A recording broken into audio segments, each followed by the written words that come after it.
So I want to ask you about the sex and dating coach. What Sure. exactly is it that you do?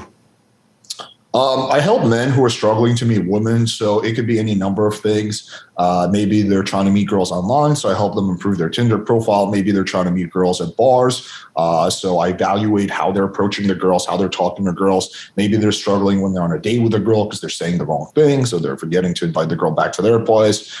Maybe they're struggling when it comes to dating. Maybe their girlfriend is walking all over them. It can be really any range of issues. But typically guys come to me to help them improve their Tinder profile or their texting or like that kind of stuff. Amazing. So they come to you, Alex, I want to meet a girl, but I'm so scared. I'm just so scared. Help me. Well, it's usually not like that. It's usually more like, hey, Alex, I want to meet a girl, but I'm not getting any matches on Tinder. Can you help me improve my profile? Wow. And once they, and the reason it's so interesting to me because when I was growing up, of course, there were no computers. You couldn't go online. You had to do it in person or nothing, right? Right. I think that was better for us than it is for guys today because you had to face whatever insecurity you had rather than going online and hiding behind some computer. So I laugh now because I noticed that a lot of guys and girls are going online to meet one another. Which is better, to just let it happen in person or go online and set it up?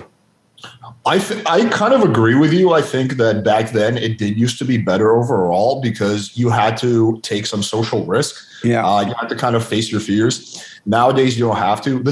I agree with you that it was better back then. But the thing with technology is once technology comes out, you can't like roll the ball back. Right. So even if I agree with you that back then it was better, we can't like really live in that time because now all the technology is out there. So you do have to like kind of make the best of it. So I kind of agree with you, but I think like whether it doesn't even matter because the technology is already here and it's here to stay. I want to ask you about modern online dating versus traditional Christian dating.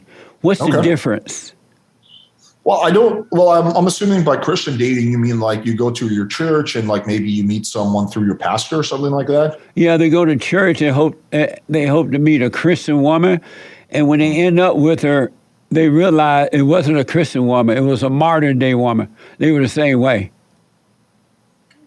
Yeah, I mean, I've never dated within the church, but yeah, I assume it's like the difference is basically, I guess, how many women you're exposed to when you go to church. Maybe you have access to like 20, 50 single women versus on the internet, you have access to like tens of thousands, if not hundreds of thousands of women. So yeah, I think like Christian dating, you're within a very small community, right? And typically, as far as I understand, like Christian people, they like to date within their circle. Right. So it's rare that you're going to see like a Christian guy dating like a Muslim girl or something like that. Typically they date within their community versus online. It's just like, it's really broad and general. So yeah, I guess it just depends on what you want. If you want like a Christian wife, then you're probably better off dating within the church. If you don't care about her religion, you just want, a wife, then you're probably better off dating like on the internet where you have more exposure.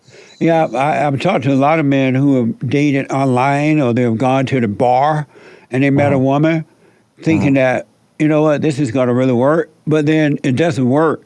And so they say, you know what, I'm going to church. I'm going to find me a Christian woman.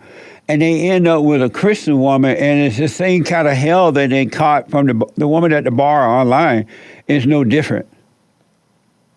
I guess, I mean, you have to be, I don't care. I mean, I guess it doesn't matter where you meet the girl, church, on the bar, on the internet. You have to be very careful and selective and look for the right qualities, which I think men don't do.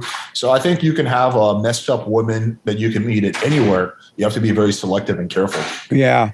What I wanted to ask you about concerning that is, do you know what a slut maker is? No, what is that? A slut maker is a man who have sex with a lot of women or out of wedlock. Okay, I guess that would be me technically. So you would be a slut maker? Yeah, I guess, yeah. And what is a slut? I guess a slut would be a girl who has sex with a lot of men. And so the reason I asked, because I was wondering if I know you teach a lot of men how to get with women so they can have sex with them, right? Yeah.